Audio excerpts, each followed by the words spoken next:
Hi everyone, it is time for a sweaty video this week. I've just been at the gym.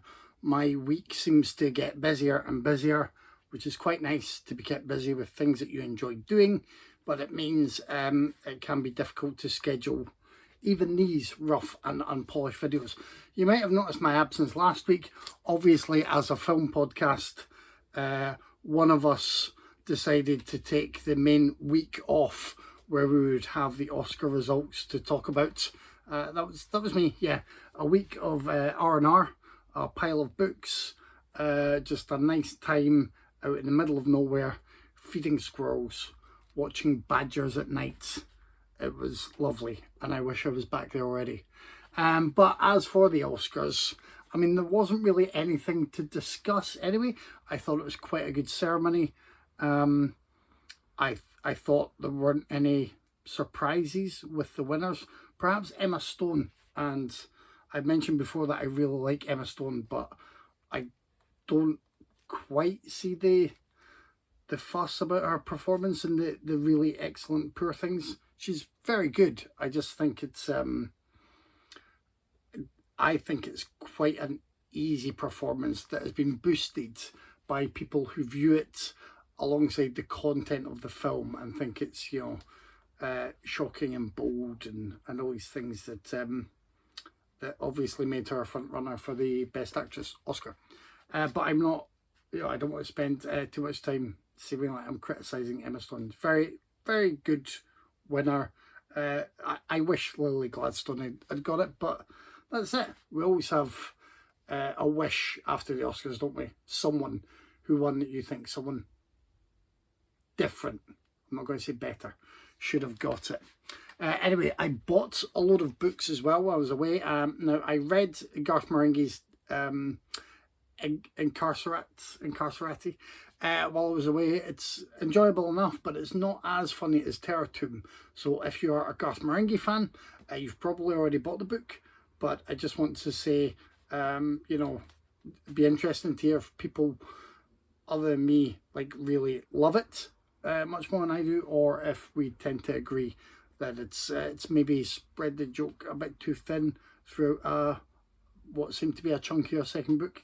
I don't know. I read Jonathan Abernathy, You Are Kind, which is absolutely fantastic, and I highly recommend that. I read the collected sort of graphic novel Mr. Boop, which is wild. If I told you the plot here, you would think I'm insane. I found out about it through the Very Fine Comic Book podcast. They did an episode on it, which swayed me to pick up the thing, and it was really good. It was really worthwhile. It's nutty and twisted and hilarious, and becomes really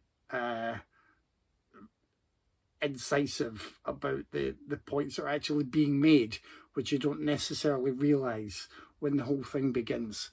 So really good. I'm currently reading the third Jack Reacher book, Tripwire, because sometimes, you know, I just enjoy thriller fluff, and it's all right. It's the weakest Jack Reacher book I've read so far. There's this whole relationship thing squeezed into it that doesn't feel in character for him.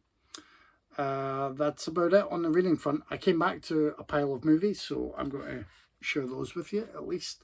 Today just arrived Patrick, so that is an indicator release.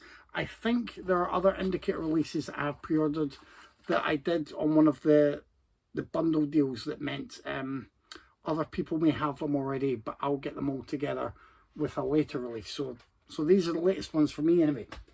Patrick is a great film that I saw many years ago. I've not seen it for a long time.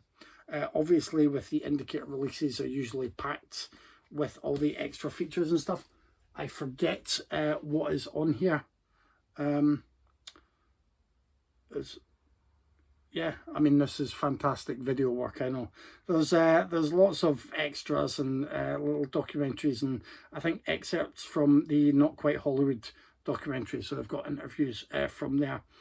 3 presentations of the film: the original Australian theatrical version, 130 minutes, the shortened redubbed US theatrical, which is 97 minutes, and the Italian language version featuring an alternative score by prog rock legends Goblin, presented with English subtitles for the first time. That runs at 102 minutes, which, I mean, that's quite wild. I do highly recommend Patrick. As I say, it's a long time since I've seen it a little bit. It's a great film. I don't think I ever saw the sequel. Is it Patrick Lives or Patrick Still Lives?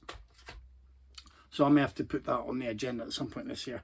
Snapshots, another Australian thriller, I believe.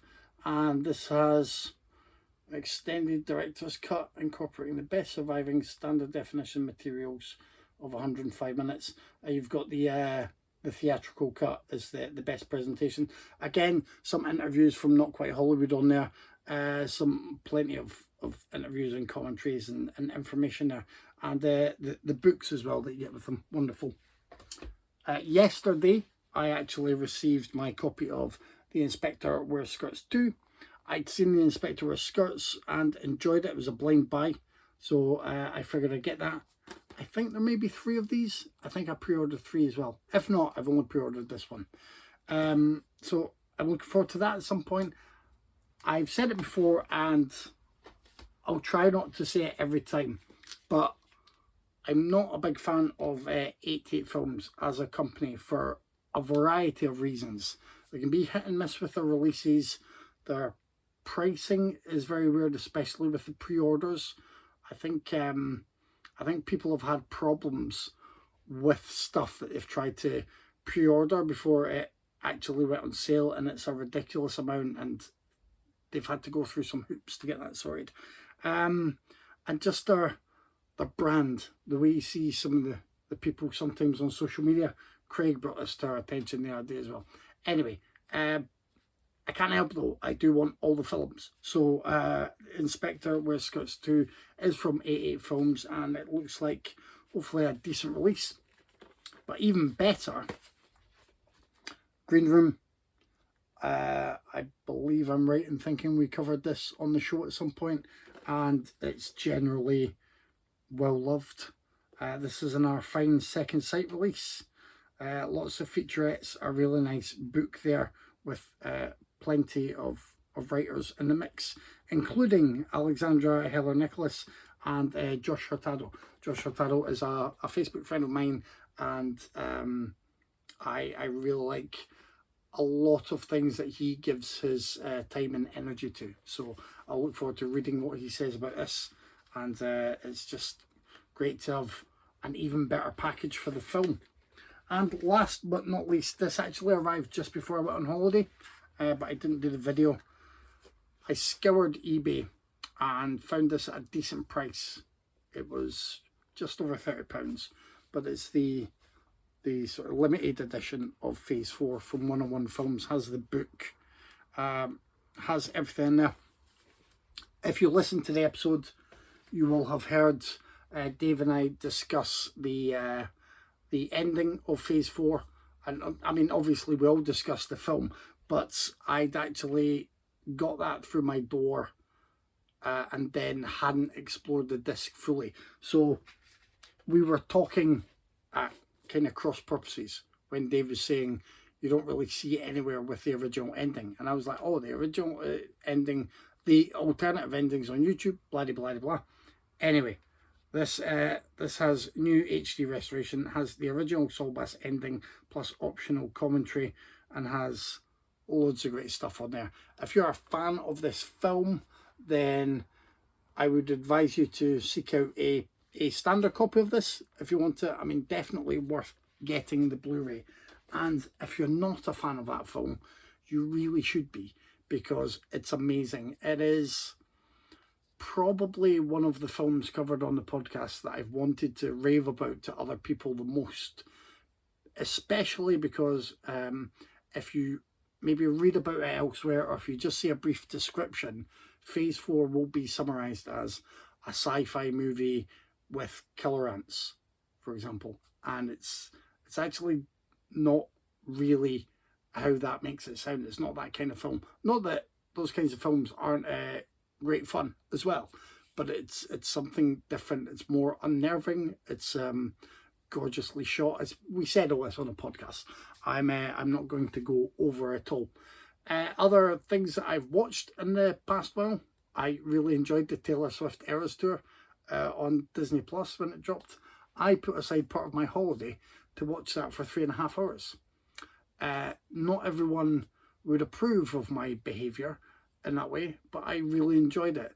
The songs were really good. The staging was great.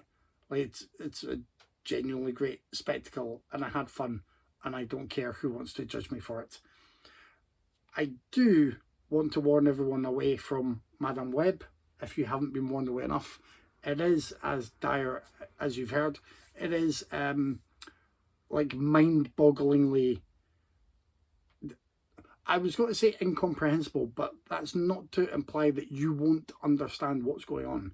It's just incomprehensible in the way that it's put together, and how decisions are made, and how the plotting was plotted, and how everything's done. It's dire. I mean, I had more fun with was it Morbius? Yeah, I had more fun waiting for him to not actually say it's morbing time, but at least have some vampire powers and have some fun in that film. Madame Web is dire. It could be the new sort of lowest of the low for the current batch of superhero movies. It's worse than The Flash, and The Flash was a big horrible mess in places, but it had a couple of bits where I was like, yeah, you know, I like that enough to give it a point. Madame Web doesn't even have that. And last but not least, because it was recently St. Patrick's Day, I caved in and I watched Irish Wish on Netflix, which is the latest Lindsay Lohan vehicle they have, and it is directed by the same woman who directed Lindsay Lohan in, I want to say the film title was Falling for Christmas, or Falling in Christmas. Anyway, it was a Christmas movie. Irish Wish is also terrible.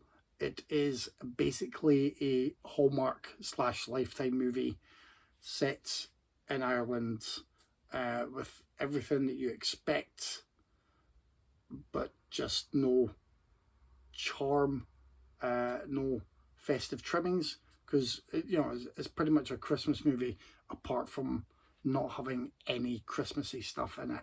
And I say it lacks charm, and it does, but because of the way it's constructed, it feels cheap. It just, like, from the start, you know exactly how it's going to work. But Lindsay Lohan is still someone I like seeing on screen, and she does fine in her role. I hope she keeps getting work and maybe building towards some projects more deserving of her talents. And the main male co-stars alongside her were fine.